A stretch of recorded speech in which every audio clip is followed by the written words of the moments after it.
Our Bible word is the first epistle of John, chapter 3, a portion of verse 8. For this purpose the Son of God was manifested, that he might destroy the works of the devil. So this portion of the letter, first epistle of John, is about us and the need for us to avoid sin. But let's first look at the context of 1 John. 1 John was written because there was a crisis in the church. This community was surrounded or influenced by false teachers. And we actually find a reference to them in chapter 2, verses 19. The author writes, "They went out from us, but they were not of us. For if they had been of us, they would have continued with us. But they went out, that they might be made manifest, that none of them were of us." So there was this group who has left this community. And scholars refer to it as the Johannine community. And the Johannine community refers to those writings, the Gospel of John, the 3 epistles of John, and also the book of Revelation. And they were in Asia Minor, in Ephesus, based on early church tradition. So this Christian community in Ephesus, there were these heretics that left them. But they still had contact with their community because they influenced them, or the congregants there that gathered. So what did they teach? Well, they denied that Jesus has come in the flesh, for example, and they also denied that Christ is the Son of God. If we go to various passages, like if we go to chapter 2, verses 22, it speaks of those who have left. Who is a liar but he who denies that Jesus is the Christ, in other words, the Messiah? He is the Antichrist who denies the Father and the Son. Also, if we go to chapter 4, verses 2, by this you know the Spirit of God. Every spirit that confesses that Jesus Christ has come in the flesh is of God. And every spirit that does not confess that Jesus Christ has come in the flesh is not of God. What we probably encounter here with these heretics is an incipient form of Gnosticism. And they were influenced by something that's known as Docitism. And Docitism is derived from the Greek word 𝐡𝐞𝐥𝐸, which means to seem. And there were 2 main versions of Docetism that existed at this time. In the one version, it's the belief that Christ was so divine that he could not have been human. And he could not have taken on physical matter, material form. In other words, he also could not suffer. Jesus only appeared to be a flesh and blood human being. So his body was a phantasm. Because Gnosticism taught that matter is evil. Matter is something that we must escape from. And there was this other lesser divine being, a demiurge, some lesser god, who actually created the physical world. And that is what Gnosticism also, full-blown Gnosticism, taught in the 2nd century. There was this one guy, Marcion, he actually taught that the God of the Old Testament is evil. He is our enemy because he created physical matter and we must escape physical matter. So that was one form of Docetism. Jesus, he could not have been human or take on matter, material form, flesh, because matter is evil and the true God cannot take on this evil form. The second form of Docetism is that there was the human Jesus, made of matter, but that the divine Christ was a separate entity. And this entity entered Jesus' baptism, the human Jesus, at his baptism, in the form of a dove. And he empowered him to do miracles or whatever. And then just before the human Jesus died, this Christ left the human Jesus. So it was not really the Christ, this divine Christ, who suffered and died on the cross. And now, of course, the author here, he writes, this is nonsense. Jesus Christ has come in the flesh. If you go there to chapter 5 verses 6, he writes there, he did not just come with water, but with water and blood. Also in the beginning, the author writes there, that which was from the beginning, what we have heard, which we have seen with our eyes, which we have looked upon, and our hands have handled or touched. In other words, the author emphasizes that Jesus Christ, he was human. He has come in the flesh.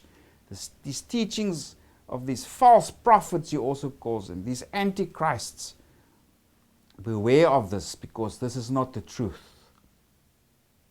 Who these false teachers were, we do not know, but they claimed to be more wise or have deeper insight, etc., and that they were inspired by the Spirit.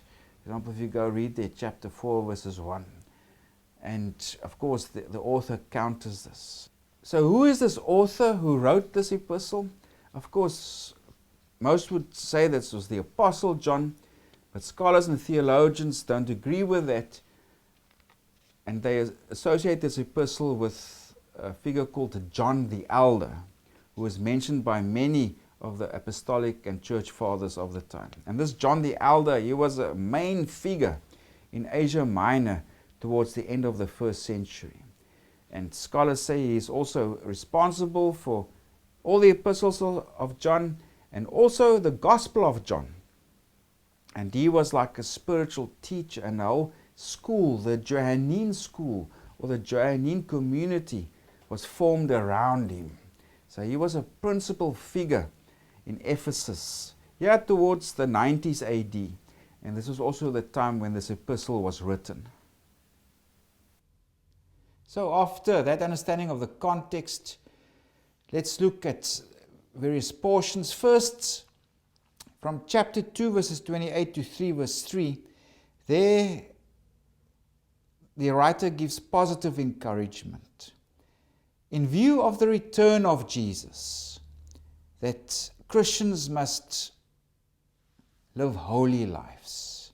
Because Christ is coming, like he says there, we are children of God. It's not yet been revealed what we shall be, but we will be like him, for we will see him as he is, etc. And everyone who has this hope in him purifies himself just as he is pure. So in light of this hope, this expectation that Jesus will come, live holy lives. And then the next section, that's from chapter 3, verse 4 to 10. Now there's the negative side, what we must avoid, what we must not do. And so it's to deal with sin, because sin is a serious issue.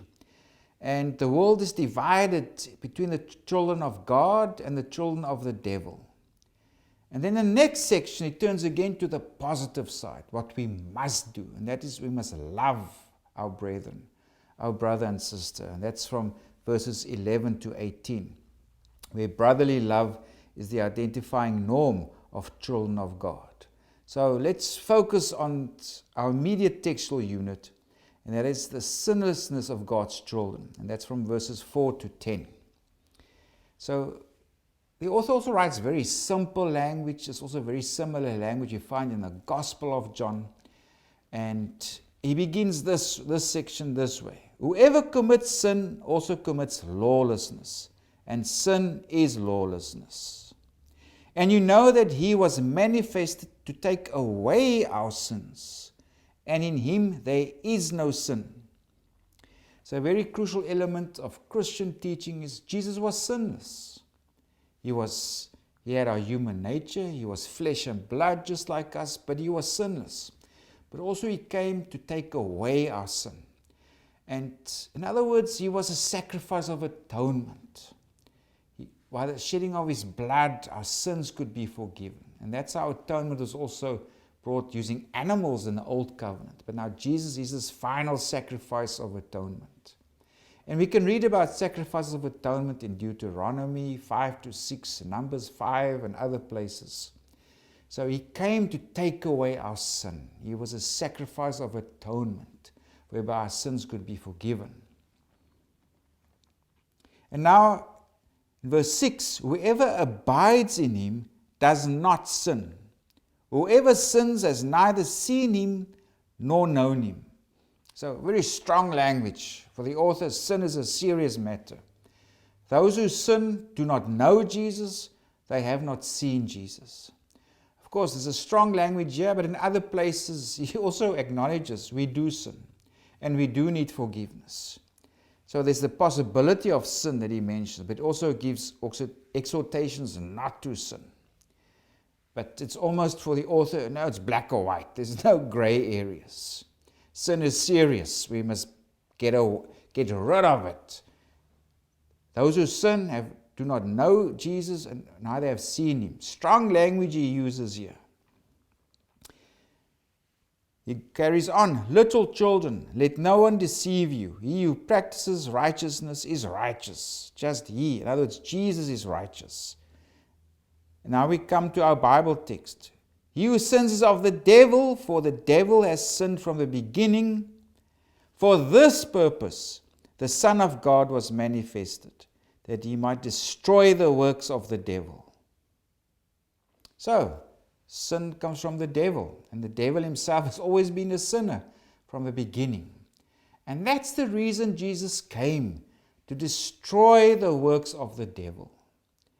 This is one of the main themes of the New Testament. Jesus came, he conquered death. He conquered sin. He was victorious over sin and death, etc. His victory can also become our victory. So that's why Jesus came, to destroy the works of the devil. In other words, destroy sin, to destroy death. And as a result, we can have life. We can lead sinless lives, lives of righteousness. Whoever has been born of God does not sin, for his seed remains in him and cannot sin. So in other words, those born of God, those who are God's children, they cannot sin, because God has planted seeds in us, seeds of life, seeds of righteousness. And now the author also explains the two categories. Who are the sons of God? Who are the sons of the devil? In this, the children of God and the children of the devil are manifest. Whoever does not practice righteousness is not of God, nor is he who does not love his brother. So for the author, in this section where he gives us exhortation not to sin, there's the children of God and the children of the devil. The children of God abide in Jesus. They do not sin. They practice righteousness. They are born of God. In other words, they are God's children. And there's godly seed that produces life in them. And they love. They love their brethren. They love their neighbor. The children of the devil, on the other hand, they commit sin. They have not known or seen Jesus. They do not practice righteousness, and they do not love. So this is the negative aspect our author is writing about here. Do not sin. Stay away from sin. Those who sin is from the devil, because he's the sinner from the beginning. And if you are born of God, and if you know Jesus, you cannot sin. For him it's a very black and white issue. But he also recognizes that we do sin and we do need forgiveness at the same time. And of course, in this exhortation not to sin is sandwiched in between positive exhortations.